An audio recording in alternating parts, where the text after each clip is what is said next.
Soy José Rubinstein en Opiniones Encontradas en ausencia de José Buendía. Los agolpados acontecimientos de Venezuela nos motivan a extender la conversación sobre tan preocupante tema, máxime luego de haberse celebrado las controvertidas elecciones constituyentes que permitirán a 545 afines al régimen de Nicolás Maduro redactar una nueva constitución que prácticamente eliminaría la ya precaria democracia, permitiendo a Maduro gobernar y decidir a su voluntad.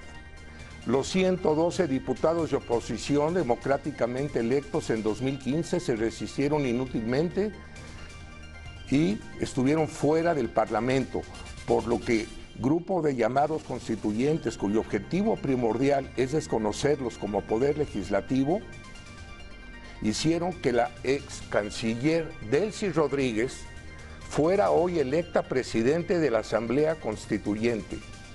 La Asamblea buscará liberarse de la dominación, opresión y explotación extranjera y de la burguesía nacional. Gran parte de países de Latinoamérica, la Unión Europea y su Parlamento, y otros países en lo individual, así como numerosos organismos internacionales, no reconocen las elecciones constituyentes de Venezuela ni coinciden con la desafiante actitud de Maduro. En tanto, la violencia se extiende, los presos por pretender manifestarse se agolpan en las cárceles, faltan alimentos y medicinas, la carestía, la incertidumbre y el caos prevalecen. Justamente hoy fue liberado Antonio Ledezma. ¿Y Leopoldo López? Está conmigo para platicar sobre el tema Alejandro Mota, venezolano, consultor político y profesor de comunicación política de la Universidad Panamericana.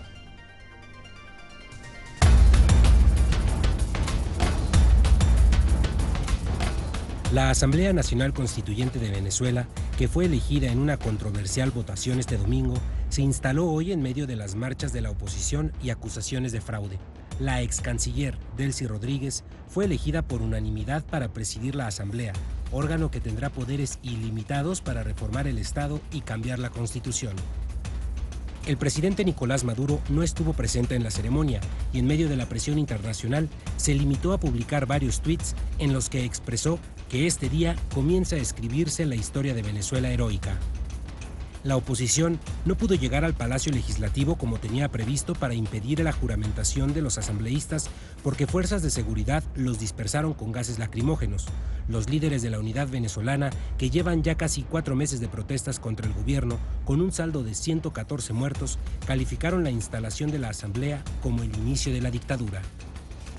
La Organización de Estados Americanos, el presidente de Francia, Emmanuel Macron, e incluso el Vaticano, hicieron el último intento para que el golpe de Maduro no se consumara en una Venezuela que se mantiene dividida.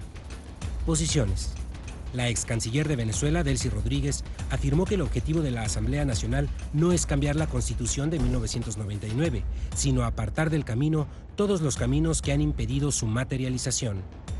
En un comunicado, el Vaticano expresó nuevamente su profunda preocupación por la radicalización y el agravamiento de la crisis en la República Bolivariana de Venezuela por el aumento de los muertos, de los heridos y de los detenidos.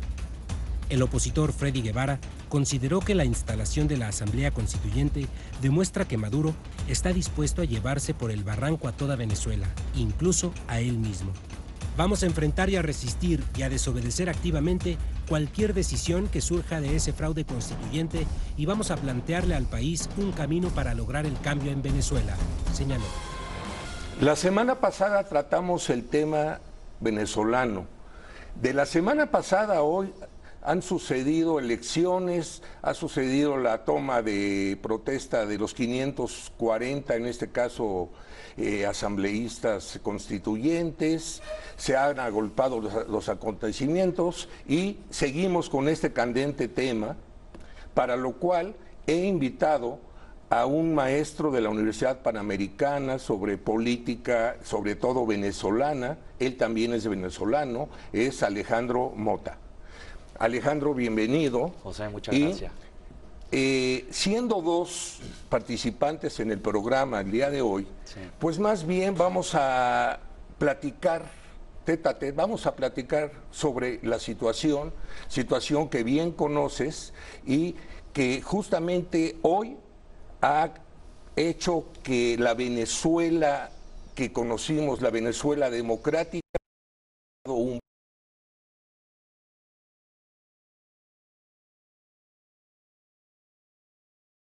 Maduro va en sentido contrario en el periférico, mentándole la madre a los otros automovilistas airado, como que ellos son los que van en sentido opuesto. Simplemente el día de ayer se refirió al presidente Peña como un empleado de Donald Trump, el cual ha sido violado, y lo califica de cobarde. Es un ambiente tenso en el que los presidentes se comunican en un lenguaje inusitado, que nada tiene que ver con el puesto que desempeñan, y realmente estamos en un momento muy álgido. Quisiera saber tú qué opinas con respecto a esta conducta de Maduro y a dónde nos está conduciendo todo este ir y venir venezolano.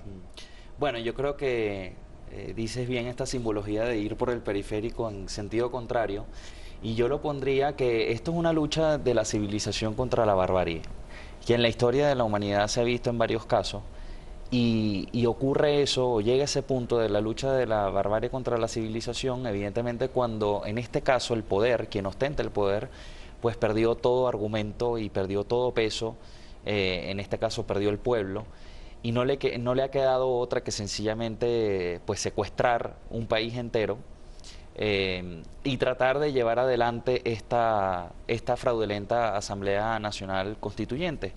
Si tú me preguntas a mí hacia dónde quiere llevar Maduro a Venezuela, yo creo que lo más, digamos, lo más fácil de entender, porque es verdad que existen muchas incertidumbres sobre esa pregunta, pero creo que lo más sencillo lo podemos comparar con una especie de régimen cubano, ¿no? Una cubanización del proceso político.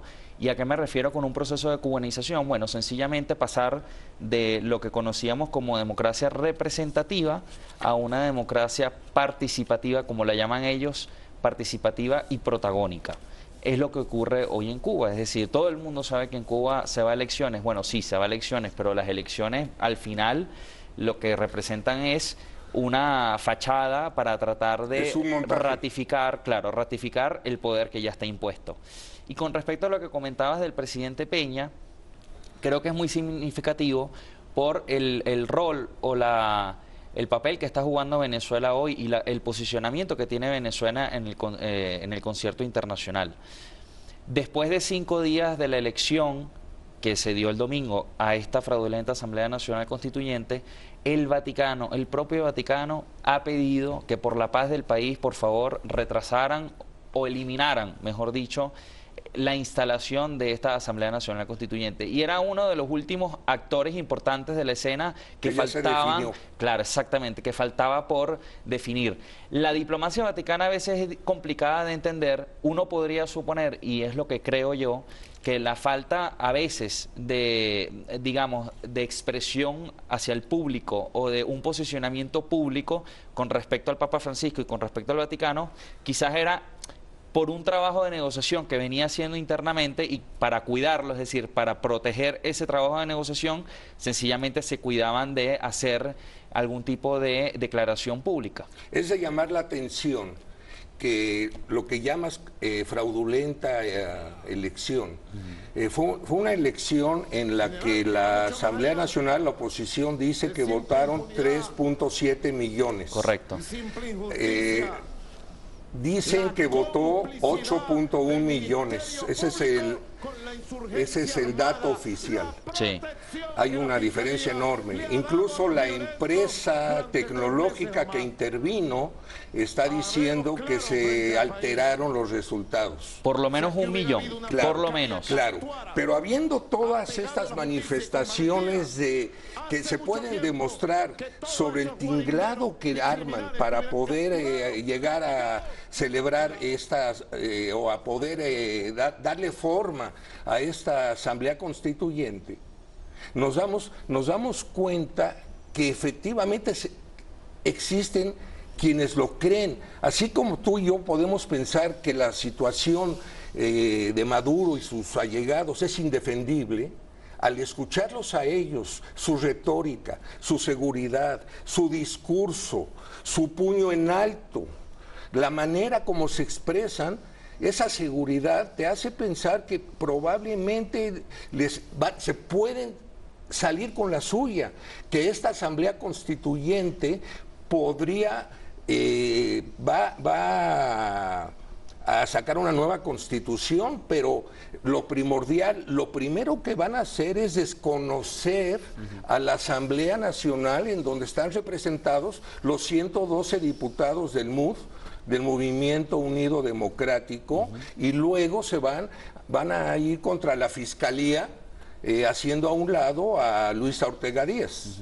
Entonces nos damos cuenta que aunque creamos y pensemos que es insostenible, pues pasa el tiempo y ellos siguen incólumes. Sí.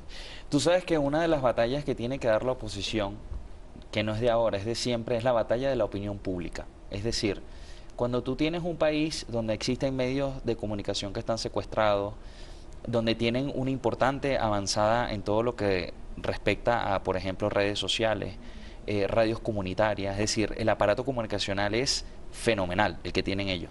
Entonces uno puede caer en esa conclusión de que esta gente está más fuerte que nunca, y no es cierto. ¿Sí? Claro, ¿Si pero, los escuchas? Claro, si los escuchas sí, pero la verdad, si uno ve el mapa internacional, si uno ve hoy, incluso, si uno cuenta las personas que fueron a apoyar, cuando hablo de personas del pueblo, no hablo de los enchufados, como dice Capriles, es decir, no hablo de la gente que está en el gobierno, que es verdad, llenaron el salón elíptico, estaban encerrados y todo el mundo aplaudiendo. Claro, uno ve esa imagen y uno cree, esta gente tiene la mitad del país en su bolsillo.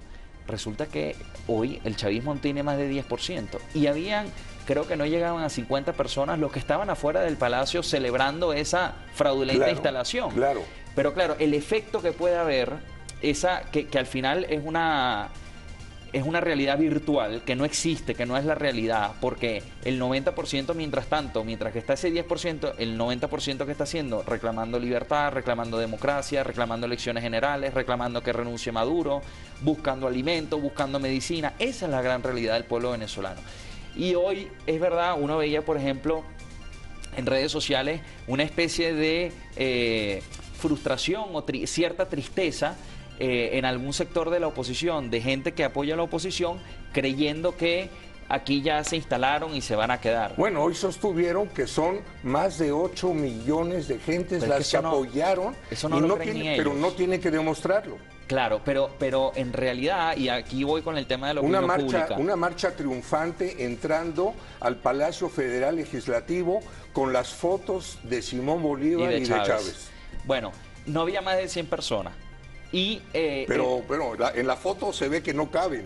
Claro, porque justamente es esa construcción. Tú sabes que Hannah Arendt, que fue una judía que escribió mucho sobre totalitarismo, pues hablaba de eso, hablaba de los regímenes totalitarios son especialistas en crear realidades virtuales, en realidades paralelas, en las que, claro, con el marco de la televisión, con una estrategia de redes sociales, nos podemos convencer de cosas que no son reales. Claro. Platicando con el politólogo venezolano Alejandro Mota sobre la situación imperante en Venezuela y la toma de protesta el día de hoy. Debieron haber sido 545 constituyentes, fueron 537 o 538 porque en una simulación democrática van a repetir elecciones en 3 distintos lugares para reconvenir y para poder completar los 545. entre los que están formando la Asamblea Constituyente, eligieron como presidenta a quien fue la canciller, la aguerrida Delcy Rodríguez, y ahora sí participa Cilia Flores, esposa de Maduro, de Nicolás Maduro, y para enriquecer el contenido de lo que van a aportar está el hijo de ambos, Nicolásito, de 27 años. Dos ex vicepresidentes de Chávez y pura gente afín que van a redactar la nueva Constitución. Sí, y efectivamente aquí otro punto importante. No hay que olvidar que desde que Maduro es presidente siempre se ha hablado y en la historia reciente ha sido muy evidente de una división entre Diosdado Cabello, que fue el antiguo presidente de la Asamblea Nacional cuando tenían mayoría hasta el 2015, y Maduro. Se decía además que Maduro representaba el sector civil del chavismo y Cabello representaba el sector militar. Lo que ocurre hoy no es poca cosa, porque todos o mucha gente concluía de que la Asamblea Nacional Constituyente era el puente, representaba el poder de Diosdado Cabello. Es decir, que Diosdado Cabello iba a asumir la presidencia de esta Asamblea Nacional Constituyente e iba a acelerar aún más. Él quería ser. Él quería ser. Ese es el poder tras el trono. Pues sí, y entonces, ¿qué ocurre hoy? Que pareciera que la agenda de Maduro, es decir, el círculo cercano de Maduro, es el que gana, porque Delcy Rodríguez es del círculo de Maduro, sí. Aristóbulo Isturi, civil, es del círculo de Maduro, Isaías Rodríguez, que fue fiscal en el 2002 o 2003 y que estuvo muchos años como embajador en España, es del círculo cercano de Maduro, lo que quiere decir que lo que ha ocurrido hoy es una bofetada política con guantes blancos a Diosdado Cabello y a todo el séquito y todo el equipo político que lo... Aún así él está ahí presente. Por supuesto, porque poder tiene, esa es la verdad. Claro, también. Claro, tiene poder. Y se sabe expresar. Exacto. Y me llamó mucho la atención la juramentación de hoy en la mañana que hizo Delcy Rodríguez, sí, a los participantes, a los constituyentes. Sí. Les dijo: ¿juran ustedes defendernos de las agresiones imperialistas de la derecha traidora? Con esa imparcialidad se abrió el escenario, sí, se descorrieron las cortinas. Tú sabes que también hay que entender algo. El chavismo, y no es de por Maduro, desde Chávez, tiene un concepto de la política como asociación disociativa, es decir, de confrontación. Ellos entienden la política como confrontación, no la entienden como la puede entender uno, que es consenso, que es negociación, que es llegar a acuerdos. Y decíamos aquí afuera de cámara, Chávez tenía algo, y que Maduro lo ha sabido extender y aplicar muy bien, que es por naturaleza ir al choque. Y cuando me quedo sin fuerza en el choque, pues negocio. Es decir, no mi acción natural o mi primera actitud delante de la crisis o delante de un interlocutor es la negociación. No, mi primera reacción o mi primera actitud es confrontar. Pero ni siquiera hacen la finta de una imparcialidad, o sea, de que yo soy un constituyente y soy un jurista y como tal pues tengo que equilibrar bien y distinguir lo bueno de lo malo, y de entrada es el primer empujón. A estas alturas no, yo creo que ya... Sencillamente, y la Asamblea Nacional Constituyente es una muestra, se quitaron la careta y aquí ya se sabe que es decir, ya todos sabemos cuáles son sus intenciones. Claro, no asistió a la toma de protesta Nicolás Maduro como una señal de que los poderes son independientes. Sí. Y Delcy Rodríguez exclama: hoy se agigantó la figura de Nicolás Maduro. Sí. O sea que mientras tú y yo vemos una película, ahí corren otra. Sí. Y lo dicen con tal fehaciencia que piensas, bueno, se agigantó, pero realmente... Pero esa expresión de Delcy Rodríguez no solamente que es un mensaje al país, es un mensaje al chavismo también. Porque lo que ha ocurrido con la Asamblea Nacional Constituyente es una fractura del chavismo como nunca se había visto. Se volteó la fiscal, Marea Socialista, hay 4 o 5 líderes del chavismo que todavía son chavistas, pero que dicen: yo soy chavista, pero no estoy con el gobierno actual. Qué ese interesante. mensaje, sí, el claro, mensaje es a ellos. Aquí hay presidente. Por supuesto. Y ojo, y el mensaje es, aquí quien representa a Chávez es Maduro. Es decir, no es la fiscal, no es el chavismo sin Maduro. Aquí el verdadero chavista somos nosotros. Y los asambleístas, los 112 de la MUD, están ahí, correcto. Y la fiscal van para afuera. Pues es lo que, de hecho, hoy en la mañana ya van, a las 10 de la mañana tienen cita para iniciar labores. Sí, eso ya, digamos, y lo vienen avisando desde hace un mes, ¿no? La fiscal va a ir afuera, el Congreso va a ir afuera. Bueno, pero como no todo ocurre dentro de la Asamblea Nacional, los distintos presidentes de América Latina se van a reunir mañana sábado en Brasil y el día 8 en Perú. Están verdaderamente preocupados porque ven que la situación está fuerte. Algunos ya han retirado embajadores. La situación con Colombia ya es demasiado tensa. Es abierta la confrontación. No van a dejar pasar a Maduro, no va a ser nada fácil, y máxime con el comentario que tú hiciste, que ya incluso el Vaticano ya tomó partido, ya dijo, por favor, párenle, de alguna manera estamos viendo que, y si él sigue retando a los distintos elementos que están opinando, porque realmente lo que han opinado es que haya algún tipo de diálogo, y él se lanza a la cabeza, duro y a la cabeza. Entonces, pues, podemos vaticinar que viene una confrontación pronta. Hablando sobre la situación en Venezuela, con el ya mi amigo Alejandro Mota. Te quiero preguntar, el Congreso mexicano rechazó el resultado de la votación constituyente en Venezuela del domingo pasado, a excepción de partidos de izquierda, del PRD, de PT y de Morena, quienes son defensores, lo que en México se caracterizó durante décadas que no fueron de globalización, que fueron de probablemente otra, pues obviamente fue otra época, pero ellos son partícipes de aplicar la autodeterminación de los pueblos, de la no intervención.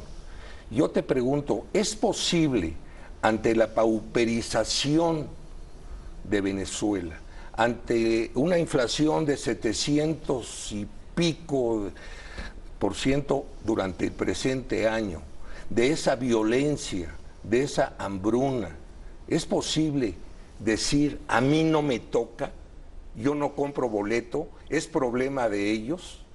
Sí, no, en el mundo de hoy no, es decir, el mundo con el grado de globalización que hay, y la globalización que da una agilidad de la economía como no existía antes, una agilidad y una velocidad de la comunicación como no existía antes, y ya no se puede ver el mundo si no vemos la Comunidad Europea, si no vemos el Mercosur, si no vemos cualquier cantidad de organismos que lo que hacen es agrupar, centrar, reunir. ¿Por qué? Bueno, porque hay una globalización. Claro, porque tiene que ir hacia allá. Es decir, la globalización no solamente hablando de Internet, sino la globalización se está dando en todos los puntos de vista. Entonces creo que esta actitud de algunos partidos mexicanos de izquierda, pues yo creo que me parece a mí una jugada muy, uno fuera de orden, pero también me parece poco inteligente de cara al 2018, porque lo decíamos también, es decir, ¿quién puede defender al régimen hoy en Venezuela, el régimen bolivariano? Y lamentablemente Venezuela está en una situación que casi o estás conmigo o estás contra mí, es decir, no hay, está el grado de separación que hay y está el drama que existe, que cualquier atisbo de actitud política como esta de autodeterminación de los pueblos, que me parece muy bien y eso suena muy bien, es decir, para la propaganda suena muy bien, claro, pues puede dar un mensaje de que están de acuerdo con lo que está ocurriendo. Inclusive están utilizando todo este argumento para las próximas elecciones de 2018, claro, en el sentido que votar por un régimen populista podría acarrear consecuencias similares a lo que está viviendo el día de hoy Venezuela. Por supuesto, y además otra cosa que creo que es importante, nadie aprende en cabeza ajena. Es decir, por más que haya un ejemplo en este momento en Latinoamérica de un país como Venezuela con una crisis que la tiene, mientras los pueblos no vivan muchas veces o no sufran lo que significa vivir en este tipo de regímenes, pues no hay forma de tratar de vacunarse si no es a través de vivirlo en carne propia. Lo que hay que hacer es justamente sanar el sistema para evitar que fenómenos populistas, de izquierda o de derecha, no me estoy refiriendo solo a la izquierda, fenómenos populistas pues dañen lo que significa la democracia liberal y la democracia representativa. Yo soy de la idea que sí se puede experimentar en cabeza ajena. Bueno, Que pero hay que tener no hay cuidado. necesidad de pasarlo uno mismo. Bueno. Claro que hay los bemoles. Yo creo que el mismo Chávez se volvió el Chávez que conocimos, pero originalmente sus intenciones probablemente eran menos radicales y la situación lo empujó a todo ello. Chávez llegó a Venezuela diciendo en el 98, en la campaña electoral, que Cuba era una dictadura, que no iba a cerrar ningún medio de comunicación, que iba a respetar la propiedad privada. Exactamente. Y después la historia fue totalmente distinta, ¿no? Así fue. Yo lo que creo que en el caso de México, mira, siempre he dicho que mientras haya en nuestros países porcentajes de pobreza y corrupción en el sistema, es el abono perfecto para que los discursos populistas puedan cobrar sentido. Por eso yo creo que la solución no es vamos a experimentar con alguien a ver si salva esto, sino es sanear lo que ya existe, es decir, las instituciones que existen, los partidos políticos, etcétera, para justamente blindar ante este tipo de fenómenos. Nos quedan un par de minutos, vamos a sacar conclusiones. Muy bien. Yo en lo particular siento que Nicolás Maduro no se va a mover un ápice, está convencido y no es gente que veamos que zigzaguea. Él va a seguir hasta donde tenga que seguir. Sí. Algo me extraña en la conducta de hoy de la asamblea del MUD, en el sentido de que no reaccionaron con la fuerza esperada, de que no se congregaron en el salón elíptico en donde se llevó a cabo la juramentación y se hicieron a un lado, dijeron que iban a marchar afuera. Sentí tibia la conducta del día de hoy, pero probablemente es una estrategia, probablemente se dieron cuenta que era infructuoso. Es que tampoco le puedes dar argumentos a ellos. Pero los próximos días vamos a ver qué sucede y ojalá liberen a Leopoldo López. Sí. ¿Cuál es tu conclusión? Bueno, mi conclusión es que lo que viene ahorita en Venezuela es más incertidumbre de la que existe. Y no es por falta de información, sino porque hay tantas cosas y pasan tantas cosas durante el día y tanto rumor que no se puede saber a ciencia cierta qué va a ocurrir en Venezuela. Ahorita uno de los grandes retos que tiene la oposición por delante es que del 8 al 12 hay que inscribir candidaturas para las elecciones regionales. Y hoy la oposición está en ese proceso de decidir si ir o no ir a unas elecciones regionales. Al mismo tiempo, eso no puede ser excluyente de toda la otra agenda, es decir, de toda la agenda que supone demanda y protesta por el fraude constitucional, las declaraciones de Smartmatic, la crisis humanitaria. ¿Y por qué no le incrementas la presión que va a ejercer sobre todo Estados Unidos? O sea, viene una serie de medidas que los van a ir cercando. Más el resultado de las reuniones de Brasil y de Perú. Sí, lo que pasa que es verdad también que para el que está dentro de Venezuela, el tema internacional se entiende, no es que no se entienda, sino que no tiene tanta tensión. Te voy a tener que dar las gracias. Muy bien. El tema da para otro programa Por supuesto, más. yo con todo gusto. Y veremos qué sucede en Venezuela. Por mi parte les doy las gracias en opiniones encontradas. Que tengan ustedes un buen fin de semana.